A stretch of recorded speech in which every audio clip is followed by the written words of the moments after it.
It's the biggest musical in the West End. It's been running for over 20 years now. Indeed. Leading ladies, Kinky Dee, she's been there. Kinky Dee. She's been there. Carol King, Barbara Dixon, Mel C. Well, the last time we were talking about leading lady here, she was here on the couch and she got nominated for all sorts of awards. New face on the Blood Brothers block now. It is Natasha Hamilton, formerly of Atomic Kitten. Hello. Very good seeing you. Oh, Happy New Year. When are you coming back, that Atomic Kitten? That's a bit of a long layoff, isn't it? Oh, extended 7-year break. We still do things together. We do a lot of charity work, but you know, we've all gone into our own little, gone our separate ways and doing our own little things. We say little things. This is a big thing because this is your your acting debut. So you've never acted before. You're going straight into the West End. Yeah. Into the lead female role in Blood Brothers with all those following people in really big footsteps. But I love a challenge, and you know, 7 years on, I'm ready for it, and I just can't wait. I start rehearsing next Monday, 2 weeks of intensive rehearsals, and then I'm on first show. In those 7 years, you have had 3 babies. Have you found out what's causing that yet?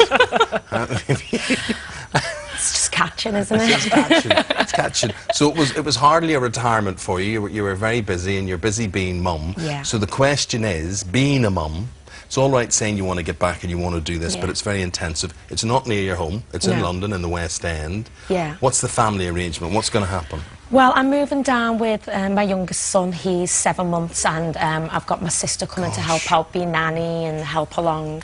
And then my husband's going to commute weekends with the kids because they're settled in school. I wouldn't want to take them out.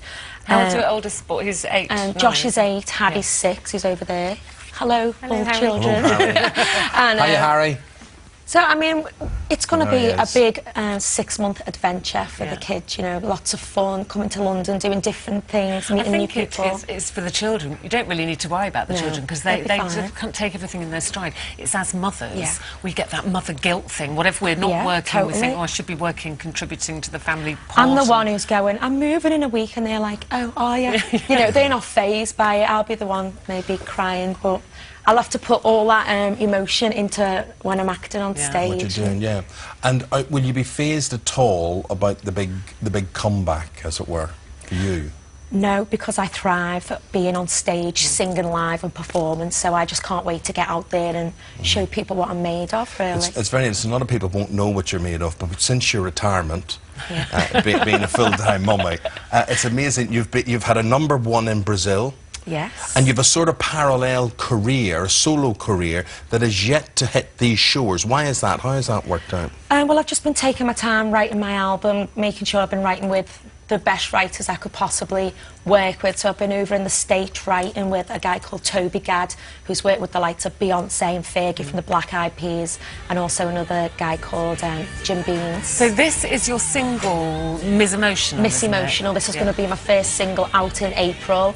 And I wrote the song just through personal experience. It's about coming through adversity. I think we've all been through those times when you just feel like you can't go on, and you know, you're very upset and the weight of the world's on your shoulders, but it's about, you know, overcoming them emotions, picking yourself up and, you know, being strong. And talking of that, you know, your former bandmate, Kerry Katona, of course, has really picked herself up, hasn't she, and turned her life around. She's doing amazing. Yeah. I haven't spoken to Kerry for years, but I've followed her on her new show, and I've seen that she's coming up in Dancing on Ice, and I wish her all the best. Yeah, I mean, even her look, I was watching something that featured her last night. That's a bad picture, that. That's old. Well, I think a few years ago. Atomic Kitten did your very first appearance here. I think it was me and John Leslie. Yes, when you were all wee things. Yeah, we'd gone off to Japan. Yeah. And the camera crew followed us. Wow, that was about 11 years ago. Many moons ago, yeah. And the lovely thing is, your husband, he's made you into a sort of brand, hasn't he? You're a sort of business brand. Hamilton. Brand Hamilton. The Royal H is in lots of places around the Northwest. Where would you see that? Well, we've been opening coffee shops all around the Northwest. We've got one at the Pierhead Ferry Terminal, Lime Street Station, Liverpool Airport. Gosh, it's an empire. Yeah, well, you know, can't always be trusting my vocal, my vocals. So we need something to fall back on when I'm too old to sing. So how long are you going to be in Blood Brothers for? Do you know that I'm yet? there for 6 months. I started the 24th of January and I'm on till the 30th of July. Because a lot of people say when you're in a show like that, you have to have real stamina, so you say you're very excited about being back on stage, but it is a long it is. kind of race, isn't it? It's 8 shows a week. Yeah. You get 2 days where you've got to do a matinee, so it is going to be exhausting. So I've just got to make sure that I'm eating right, and my New Year's resolution is to get in the gym and, get fitter, so I've got that stamina. And what about learning lines? Because obviously the songs are not going to be a problem for you, but... I can learn songs just like that really quickly. The lines is a bit harder, but I've had the script for a few months and I've got it all under the belt now. And did you see Mel C in the role? Did you go and see the show when she was in it? Mel came to Liverpool and I went to see her and I met her backstage and we had a little gab. She said to me, how you feel? And I was like, I'm really nervous. And she said, I felt exactly the same, but all the cast are lovely and they make you feel really welcome. And look at how good it has been for her. Yeah. People see her in a different light, I suppose, as a theatrical performer now as well. Yeah. Well, I think people will see me as Natasha the woman after this instead of, Natasha the young girl who was once, in a pop band. Yeah.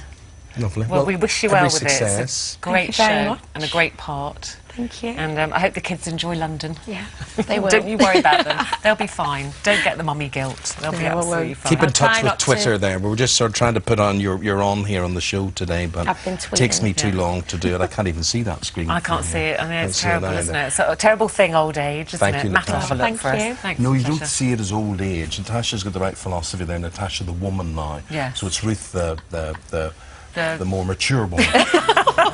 That's what it is. Don't worry, he'll suffer for that later. I laugh now, but he knows he's in trouble. Anyway.